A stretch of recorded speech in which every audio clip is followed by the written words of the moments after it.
اس programme کے اخراجات جو اسمر منسٹریز کے دوست اور پارٹنرز ادا کرتے ہیں۔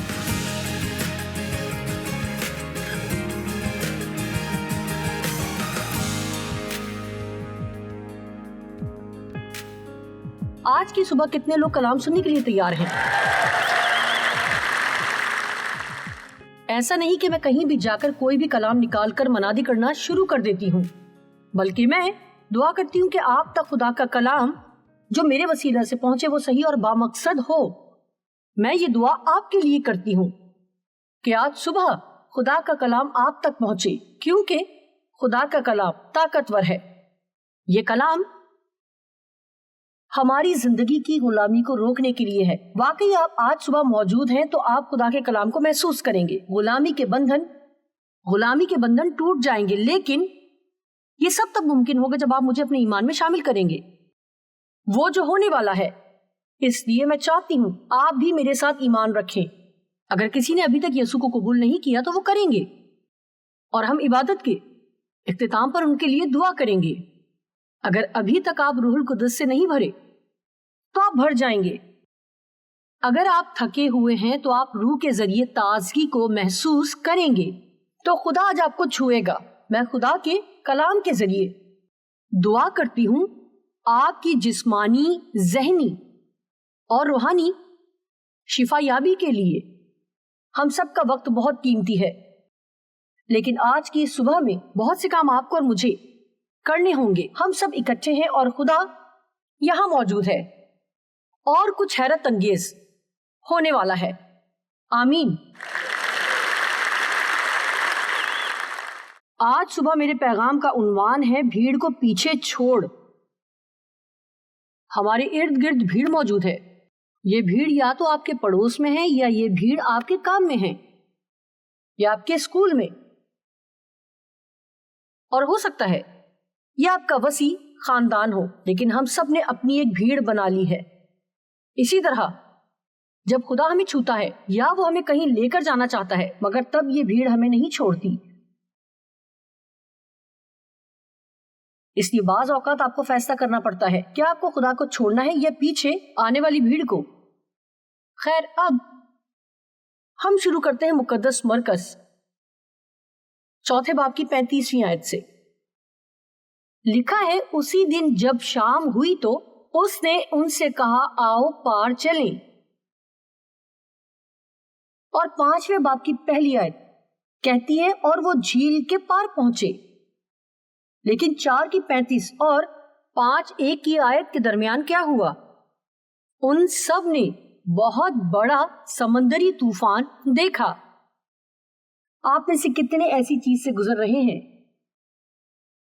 کتنے ایسی چیز کے بیچ میں ہیں؟ ابھی اسی وقت میں آپ کو کچھ بتانا چاہتی ہوں۔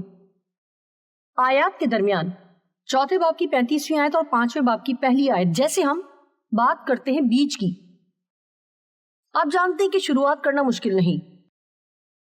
یہ خوشی کے ساتھ آتا ہے اور جوش کے ساتھ شروع ہوتا اور کچھ نیا ہوتا ہے۔ ہمارے پاس ایک خواب ہے، ہمارے پاس ایک ویژن ہے، ہمارے پاس ایک آئیڈیا ہے۔ ہمیں اپنا خود کا کاروبار شروع کرنا ہے، ہمیں اپنے گھر کا کرایہ دینا ہے، ہمیں اپنا وزن کم کرنا، ورزش کرنا ہے تاکہ ہم منسٹری جا سکیں۔ آپ میں سے کتنوں کو لگتا ہے کہ یہ شاندار خیال ہے جو آپ کرنے جا رہے ہیں؟ میں آپ کو بڑی ایمانداری اور سنجیدگی سے ایک بات بتانا چاہتی ہوں۔ ایمانداری سے بتانا چاہتی ہوں کہ مقابلتاً چند ہی ایسے کام ہوں گے جو ہم پورے کر پاتے ہیں، جو ہم نے شروع کیے ہوتے ہیں، کیونکہ ہم جان نہیں پاتے کہ انہیں انجام تک کیسے پہنچانا ہے۔ کتنی بار ہم بھی کہیں درمیان میں جا رہے ہوتے ہیں شاگردوں کی طرح، اور ہم محسوس کرتے ہیں کہ کشتی میں یسوع سو رہا ہے اور آپ کو لگتا ہے کہ آپ اکیلے ہیں۔ یہ بہت مشکل ہے، اور آپ کے پاس اس کی حمایت اور حوصلہ افزائی نہیں ہے جو آپ کو چاہیے۔ لیکن میں آپ کو اپنی روحانی پختگی کی بلند ترین سطح کی تعریف بتانا چاہتی ہوں۔ کس طرح خدا چاہتا ہے کہ ہم میں سے ہر ایک اپنے آپ کو یسوع مسیح کی صورت میں تبدیل کر لے اور یسوع کی مانند ہم بن جائیں۔ یہ اس لیے نہیں کہ ہم بچ جائیں، اور نہ اس لیے کہ ہم آسمان پر جائیں۔ خدا ہم سے صرف یہ نہیں چاہتا کہ جب ہم نئے سرے سے پیدا ہوں تو ہم صرف چمکیں۔ خدا نے ہمیں یہاں ایک مقصد کے لیے رکھا ہے، وہ یہ ہے کہ کلام مقدس میں اس حوالے سے لکھا ہے پس ہم مسیح کے ایلچی ہیں، یعنی یسوع مسیح کے سفیر ہیں۔ اور یہ ایمپلیفائڈ بائبل میں لکھا ہوا ہے کہ گویا ہمارے وسیلہ سے خدا التماس کرتا ہے۔ یہ حیرت انگیز ہے۔ آپ کو کیا لگتا ہے کہ مسیحیوں کا رویہ کیسا ہونا چاہیے؟ انہیں صرف چرچ نہیں جانا بلکہ چرچ سے باہر نکلنا ہے۔ میرا مطلب یہ نہیں کہ آپ چرچ چھوڑ دیں، جو آپ کی ضرورت ہے اسے حاصل کریں تاکہ آپ آگے بڑھیں، وہاں سے نکلیں اور اپنی زندگی گزاریں۔ لازمی نہیں ہے کہ آپ نے لوگوں کے ایک گروہ کو تبلیغ کے لیے لے کر جانا ہے، آپ کو صرف اپنی زندگی گزارنی ہے۔ اگر ہم جو کر رہے ہیں ایسے ہی کرتے رہیں تو سب سے پہلے ہماری زندگی میں کوئی مسائل نہ ہوں گے۔ دوسری بات، مجھے لگتا ہے کہ یسوع مسیح پہلے ہی آ جائے گا کیونکہ دنیا بچ جائے گی۔ تبدیل اور یسوع مسیح کی صورت میں تبدیل ہو جائے گی۔ اور آپ جانتے ہیں جو کوئی منادی کے لیے بلایا گیا ہے، میرے خیال سے خدا ان سے کوئی خاص کام لینا چاہتا ہے۔ کیا آپ جانتے ہیں کچھ لوگ ایونجلزم کی طرف مڑ جاتے ہیں؟ مجھے دل سے خوشی ہوتی ہے کیونکہ وہ لوگوں کو بچاتے ہیں۔ میں خود کو ایونجلسٹ نہیں کہوں گی۔ کچھ لوگ لوگوں کی حوصلہ افزائی کرتے ہیں اور وہ کسی کی حوصلہ افزائی کے بغیر بات نہیں کر سکتے، اور مجھے لوگوں کی حوصلہ افزائی کرنا پسند ہے۔ میں یہ نہیں کہہ سکتی کہ میں پیدا ہی لوگوں کی حوصلہ افزائی کرنے کے لیے ہوئی ہوں، پر ایک بات جو ہمیشہ میرے دل میں ہے وہ یہ ہے کہ میں ایمانداروں کو کامل بناؤں۔ یہ میری خدمت ہے خدا کی طرف سے۔ میں آپ کی مدد کروں تاکہ آپ بڑھیں اور آپ لطف اندوز ہو سکیں ان تمام چیزوں سے جو خداوند یسوع مسیح نے مر کے ہمارے لیے کی ہیں۔ چلیں آغاز میں خدا کے ساتھ چلتے ہوئے میں ان وعدوں کو سن کر تنگ آ چکی تھی۔ میں نے کلام میں سے جن وعدوں کو دیکھا وہ میری حقیقی زندگی کا حصہ نہیں تھے، کیونکہ کسی نے میری رہنمائی نہیں کی تھی کہ کیسے میری زندگی میں یہ وعدے پورے ہوں گے۔ میں یہاں ایک روحانی خوشگوار لیڈر کی حیثیت سے کھڑی ہوں۔ میں آپ کو صرف میٹھی اور لبھانے والی باتیں نہیں بتا سکتی، لیکن مجھے آپ کو وہ سب باتیں بتانی ہیں جو شاید آپ سننا نہ چاہیں۔ مجھے آپ کو وہ تمام باتیں بتانی ہیں جو شاید آپ کو اپنی ہی نشست میں کم کر دیں، کیونکہ روحانی طور پر بڑھنا اسی طرح ہے جیسے آپ جسمانی طور پر بڑھتے ہیں، لیکن یہ ہمیشہ ہی آسان نہیں ہوتا۔ اور بائبل میں کچھ ایسی باتیں ہیں جن کے بارے میں ہم بات کرنا پسند نہیں کرتے۔ ان میں سے ایک ہے برداشت کرنا۔ آپ کی عظیم جواب کا شکریہ۔ آپ جانتے ہیں، خیر رہنے دیں۔ میرے لیے روحانی پختگی کی بلند ترین سطح کی تعریف کچھ اس طرح ہے، جہاں میں کوشش کروں، صبر سے انتظار کروں، اپنے اچھے رویے کے ساتھ اپنے خدا پر بھروسہ رکھوں اور دوسرے لوگوں کے لیے فضل کا وسیلہ بنوں۔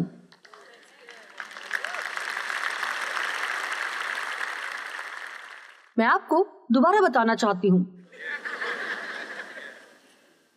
یہ وہی ہے جہاں خدا مجھے، آپ کو، ہم سب کو لے جانا چاہتا ہے۔